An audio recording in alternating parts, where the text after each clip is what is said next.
Hello and welcome to the Sky Spirit channel, and welcome to the first episode of my new series about learning tarot.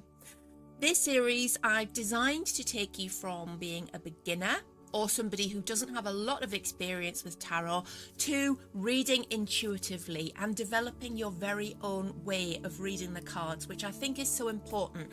Let's get away from just reading the book meanings that come with the deck. That's the most important thing. So we're going to go through the 9 things that you need to know before you choose a tarot deck today. So stay tuned. Number 1. Why choose your tarot deck carefully in the first place? Why not just use one that you have handy or somebody else's? Well, there's some people that say that a tarot deck should be given to you and not sort of bought yourself. I don't subscribe to that belief. I think one of the joys of tarot is finding your own deck and finding one that really resonates with you.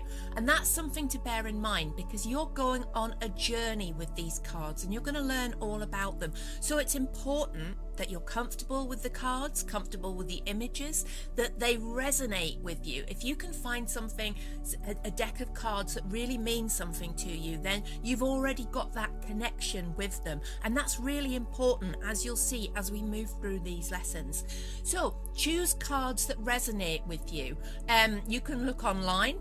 You can go to, excuse me, an esoterical shop. Is it esoterical or esoteric? I always get that mixed up. But you can go to a new age shop and have a look at the range that they have. Bear in mind the difference. Tarot cards and oracle cards. Your tarot is quite distinct. Your oracle cards, we'll cover that in another video, but make sure that you're getting tarot cards. So you want cards, have a look at all the decks. If you can take them out of the boxes, even better. Choose cards that resonate with you. Choose cards that match your skill level, because there are basic cards that we'll talk about in a moment, but there's also some decks which are really complicated and they have really complicated imagery on them. So don't go for something like that if you're very new to tarot. Choose cards that you can handle, that feel good. If you can get them out the box in the shop, that's great. Sometimes you just have to take pot luck when it comes to that. But you can generally tell that, you know, if cards are really, really cheap, then they might be a little bit flimsy and might not feel particularly good in your hands. And you want cards that are going to last, because hopefully this is going to be a lifelong journey for you. So wouldn't it be nice if those tarot cards lasted almost as long as you do? Number 2, there are so many different types of decks out there, but there's also 2 very specific sort of ways that cards are illustrated that you need to be aware of, and it's quite important. So we've got cards that just have the symbols on them. When the pip on the pip cards, the pip cards are like your ace, 2, 3, 4, 5, 6, 7, 8, 9, 10. Those are called pip cards, okay?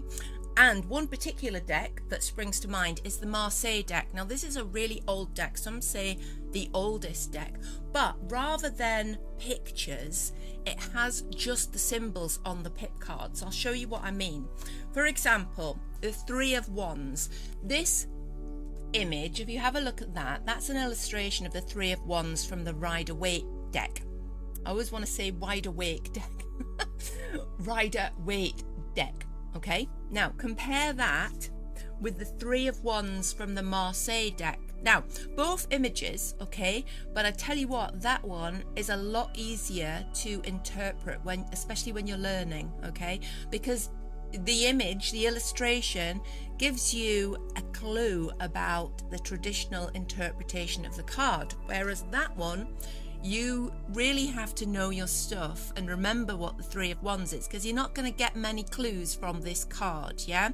So I would say when you're choosing a deck, if you're a beginner, go for one with images even on the pip cards, because it just makes it easier for you, okay? And there's another reason why these I find difficult, but we'll come to that later. Now, also, it's worth bearing in mind that, let's have a look at another one of those. So that 3 of Pentacles on the Rider-Waite deck Three of Pentacles on the Marseille deck. You see, that one would be really hard to work out what it means, whereas that one, you've got the image that gives you some clues, okay?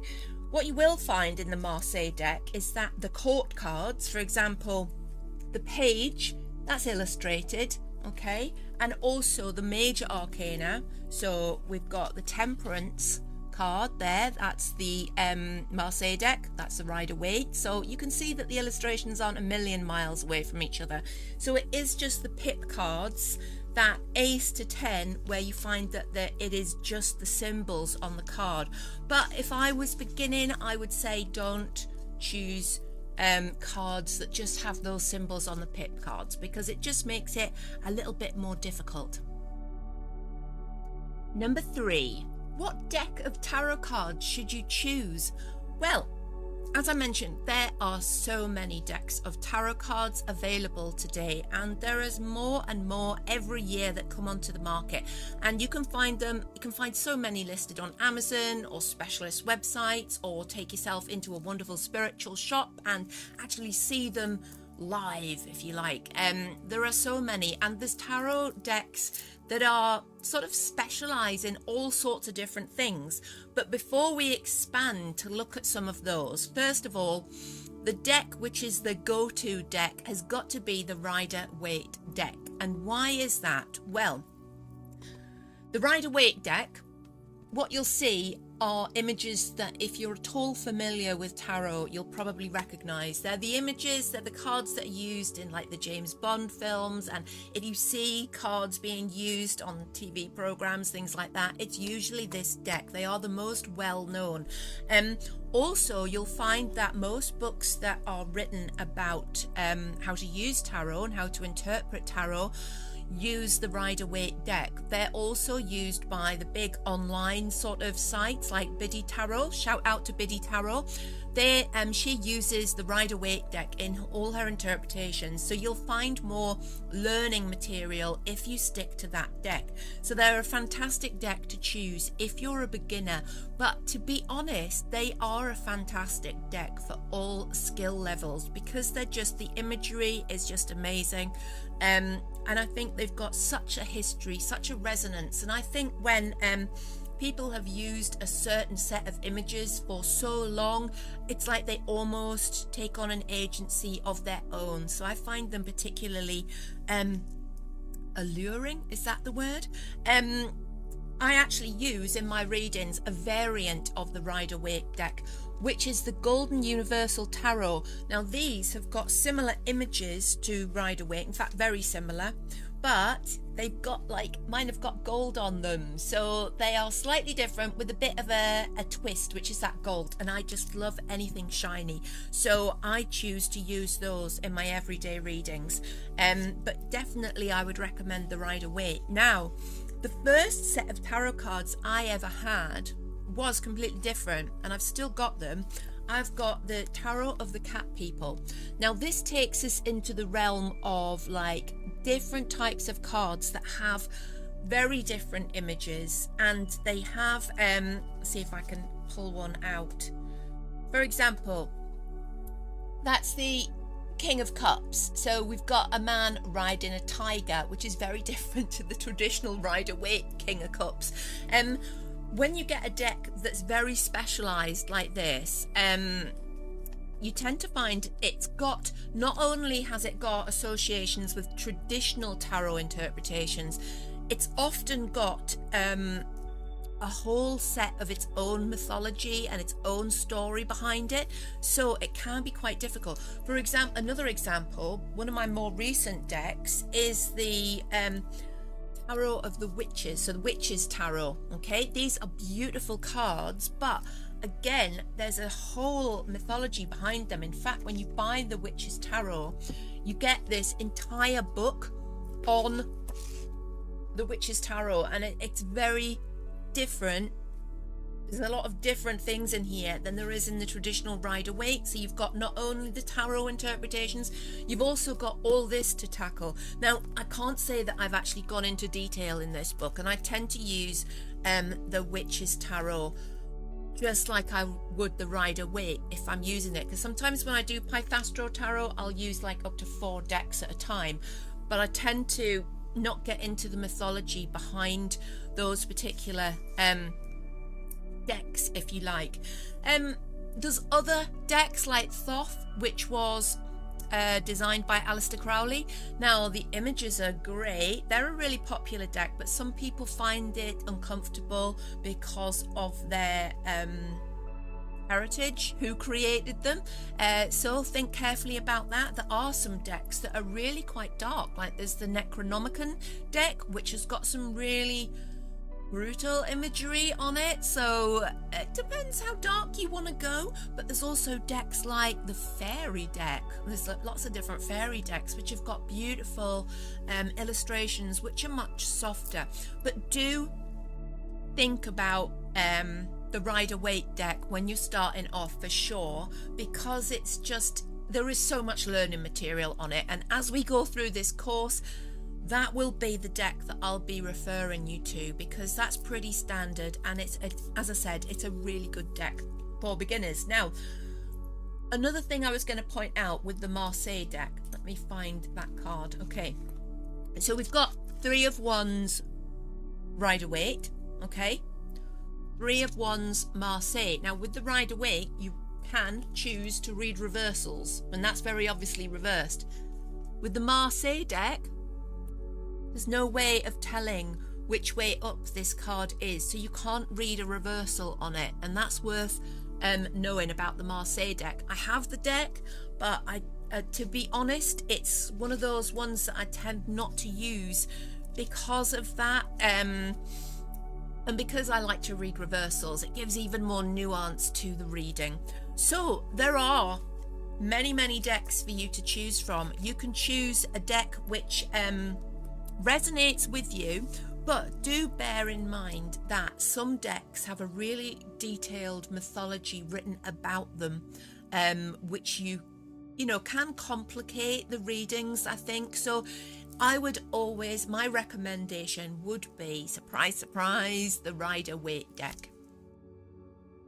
Number 4, the size of the cards. Now this might seem strange, but most tarot cards are the same size, just about. So there's a standard size. These are 4 cards from my 4 decks that I use, and they're all a standard size, but you can get much smaller cards. You can get like mini tarot cards, and you can get much bigger tarot cards. Okay, so when you're choosing your deck, decide what size cards you want. Now you might think, well, does it really matter?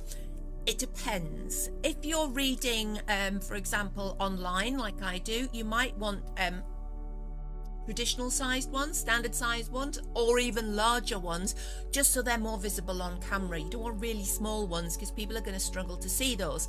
But if you're reading in person, you've got sort of more options, because you know the person's going to be sitting right in front of you, so they're going to see those cards. Why might you have mini cards? Because I don't know, perhaps you want to travel with them.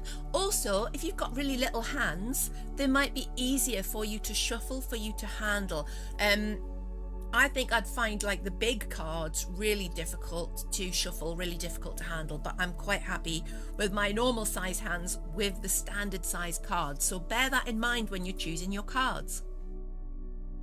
Number 5, the thickness of the cards. When you're choosing your tarot cards, if you can handle them in the shop, brilliant, because you can make sure that you feel comfortable with them in your hand. If you're buying them online, you have to take potluck with this. But the cheaper cards can often be thinner, so bear that in mind. Now, why does that matter? First of all, durability. You want something that's going to last. And secondly, you want something that you can shuffle properly. Now, I've got 2 different cards here. My Rider-Waite deck was pretty cheap, and the cards are pretty thin, okay? My older deck, that's my Tarot of the Cat People, and they're much thicker. Now, I've had these since I was about 19 years old. That's a long time ago, and they've lasted, okay? I'm not sure that these will go on as long.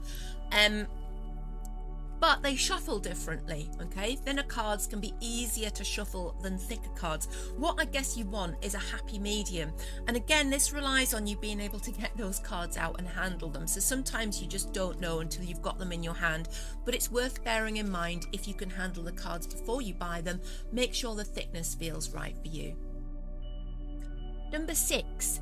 Make sure the images on the cards are appropriate for what you're going to use them for.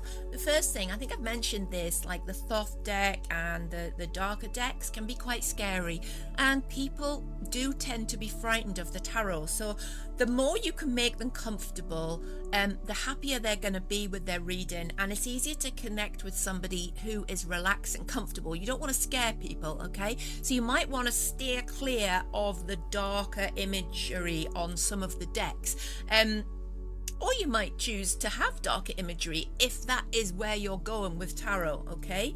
But make sure you decide on that. Now also, if you've got some cards like my Witch's Tarot here have got boobs on them, and this, I always cover them up because I think I don't want to get demonetized by YouTube or kicked off YouTube. So it's worth bearing in mind that some cards, some more boobs, that is my, what is that? The Star and the Universe.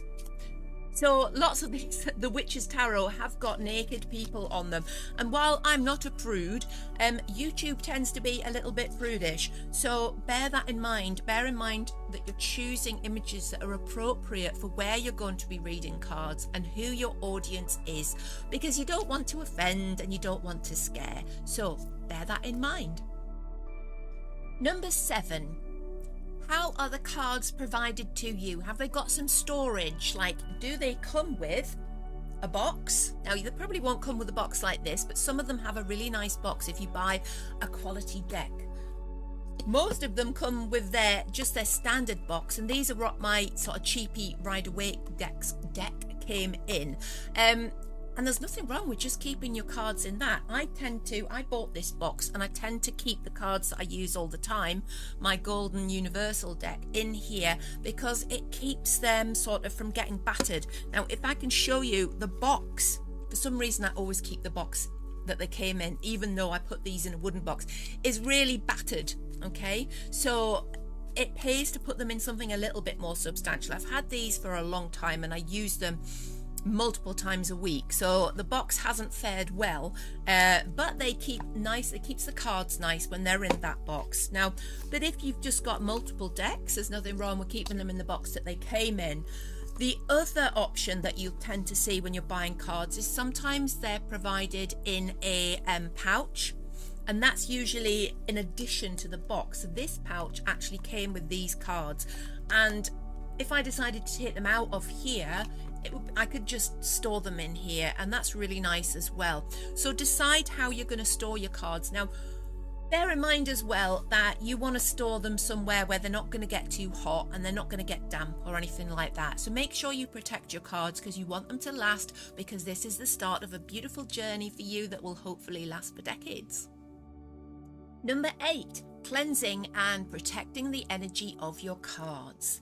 Now, some people think that the tarot are literally, there's no power in the cards themselves. There's no need to protect them or cleanse them or anything like that, because they are just printed imagery on bits of card. And I guess that's true, but I sort of err on the side of they are a little bit more than that. I think when you give something your attention, especially over a long period of time, and even if on a collective conscious level, those images have been used over the decades or even centuries by people, I think they pick up an energy of their own. I also believe that things pick up energies from other people and from situations. So for me, I do cleanse and protect the cards. Now, when I get a new deck, let's use this box. When I get a new deck, so when I got my quite new Rider-Waite deck, I'll leave them out in the full moon, okay? Now that might sound a bit mad, but I believe that it's sort of a traditional thing for me. I've always done it with tarot cards. So you can cleanse a new deck, remove that energy by leaving them out in the moon. Now, the other way of cleansing them, and I'll sometimes do this when I've had a difficult reading or there's been a lot of negative energy in the house, is to burn sage, to smudge sage, and to pass each card through the sage smoke, and that will remove the energies from the cards, and it's like wiping the surface clean. The other thing to mention in this section, I think, is some people are very particular about who handles their cards. If you're reading face to face, sometimes it's common for you to give the querent, the person who you're reading for, the deck to cut or to even shuffle them themselves, okay? And you might want to cleanse your cards after that so that that person's resonant energy isn't left on those cards. Also, some people don't like anybody handling their cards at all, sort of in between readings. I don't really like my daughter handling my cards, but that's only because she'd probably lose them. And I don't tend to sort of be particularly careful about that, but some people are, and they very, very, very strictly ask nobody to touch their cards, and they'll keep them sort of in a black velvet pouch or something like that to protect them from external energies, and there's absolutely nothing wrong with that. What's important is that you find what works for you best. If the ritual of putting your cards into a black velvet pouch to protect them from external energies after you've cleansed them with sage smoke just feels right to you, resonates with you, then go down that path and stick to it, because building up that ritual, I think, is how you sort of build up your relationship with the cards. It's sort of your mind goes into that tract, that sort of, right, when I do this happens, and it becomes like part of your card reading process and the way that you deal with your cards after a reading. Number 9. Finally, number 9. The last thing I'm going to say in this video is, and I think this is really important, is that, as I've mentioned before, hopefully this is going to be the start of a long journey for you. And I think one of the most important things to do when you've chosen a deck that resonates with you is to get to know your cards. Now, by that I mean handle them, look at them, just get used to the images on them, memorize them before you even look at any books or listen to any learning material online about what these cards mean. Look at the pictures. Perhaps you can put them under your pillow, get your energy on them, maybe take one out. I used to do this, take one card out at night and really, really look at it, and then see if you can interpret any dream imagery that comes to you in the night concerning that image. You can also meditate on the images from the cards. I think this is particularly useful with the major arcana. So you can take a card, really look at the image, really think about what that image brings forth in your mind. What feelings, what emotions does that image give you? And then meditate, be silent and think about that energy that you're drawing from that card. So meditating with your cards. Another good thing I think you can do to sort of build your relationship with your cards is to tell stories with them, because you don't have the pressure of sort of remembering interpretations or doing a reading for somebody sitting opposite you. Just shuffle your cards and put down 3, 4, 5 cards and then link them together and make a story up based on the images or even just the feelings that you get from them. Okay, that really, really builds your relationship with the cards.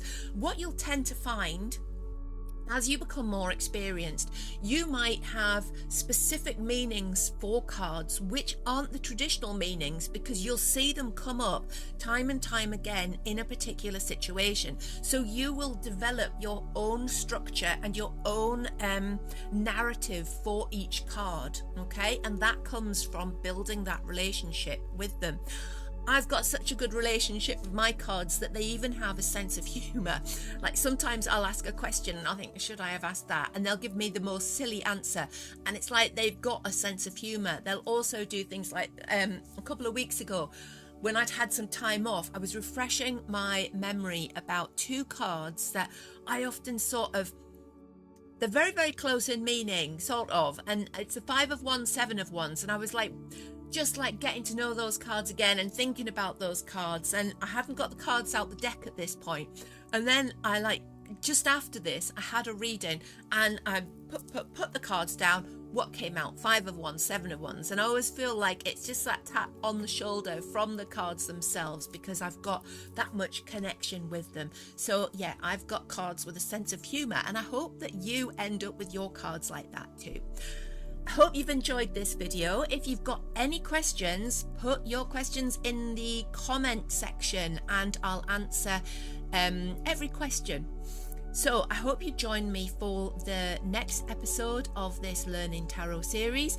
If you don't want to miss it, make sure that you've subscribed to the channel and put your notifications on. If you want to speak to like-minded people 24/7, make sure you join our Discord server, which is the Fellowship, and I'll put the link in the description of this video so you can find us there. Is there anything else I need to say? Yes, up in the corner there you'll see that I am plugging a new channel. That's because I'm taking all my art stuff, because I work as an illustrator as well. I illustrate oracle cards and tarot cards. I'm taking all my art stuff across to a new channel, Sky Spirit Portal. So if you're more interested in the art side of things, then subscribe to that one. If you're interested in both tarot and art, please subscribe to both of them. The more you subscribe, the better. It doesn't cost you anything. It makes me happy, and it means that these videos go further and more people can see them. So thank you for spending time with me today. Hopefully see you next time, and stay weird.